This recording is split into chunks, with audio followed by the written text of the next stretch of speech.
questions about your use of the word predominance as well, which the amicus briefs on your side say that word has been hopeless, I think, in trying to figure out what it means. What I've understood it to mean over time in the jurisprudence in this area is that race does not predominate if the district, even though drawn based on race, is reasonably configured and compact. Is that what you think? Yes and no, right? So that's not as helpful. I know. And so here's the issue. This court has recognized the test is whether race-neutral principles are subordinated to race. If you don't comply with traditional principles, then clearly you have subordination. But what this court held in cases like Bethune, Hill, and Cooper, and we agree with that, is if you just are dead set on drawing a 55% black district, but you manage to do it in a way that's consistent with traditional principles, that is still racial subordination. But here's the really important point for this case. We are not arguing, absolutely not arguing, what Alabama argued in Milligan, which is that the plaintiffs can't consider race, and that the plaintiffs can't have a 55%. I understand that. And what does matter but it seems like your position is you can use, the state can use race a little bit. If we're talking about the state it's kind of like the Bakke kind of thing. It's a race.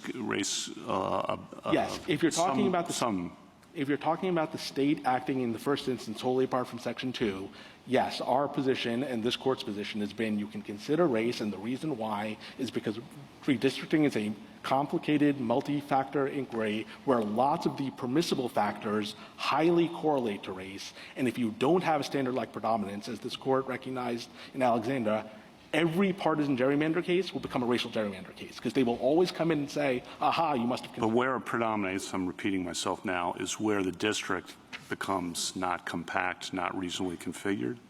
That is one way it becomes race doesn't predominate. The other way is if they just set out to say, I'm going to draw a 55% black district, and then they backfill from there. Because that's race predominating. Exactly. Yeah. But importantly for our purposes, in a Section 2 case, when we say that race can't predominate in the step 1 of Jingles, we are not focused on what the plaintiffs do.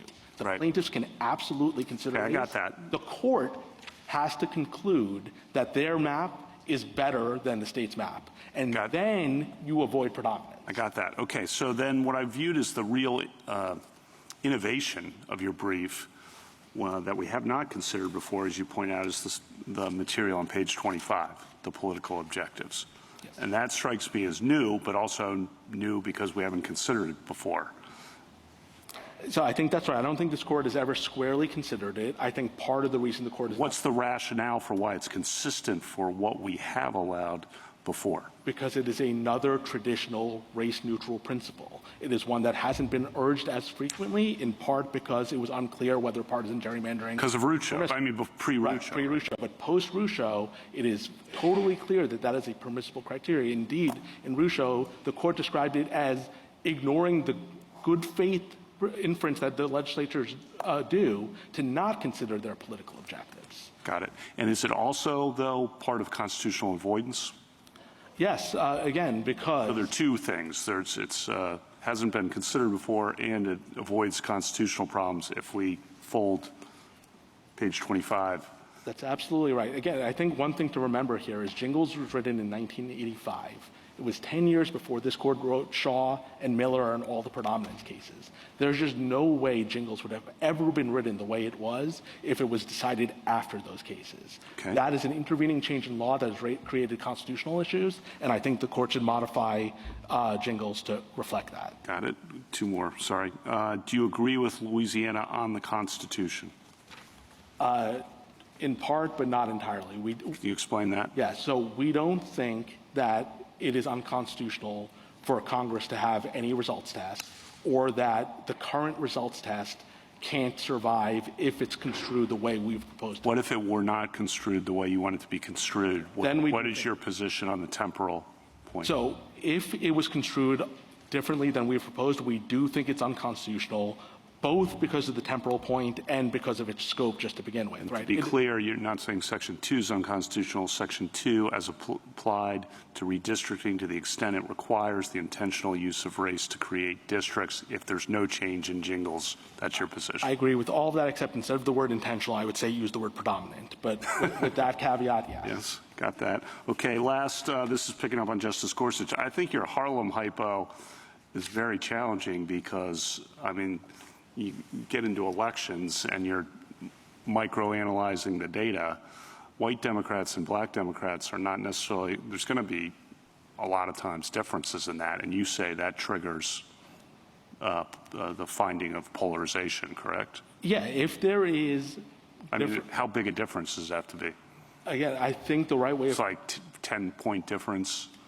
I think the right way of thinking about it is if you start with their step one, which is what would the map look like if they'd done it on race-neutral grounds, and then say, is there enough polarization that the minority group who would have been in that district could have won, then they can satisfy steps 1 and 2. Thank you.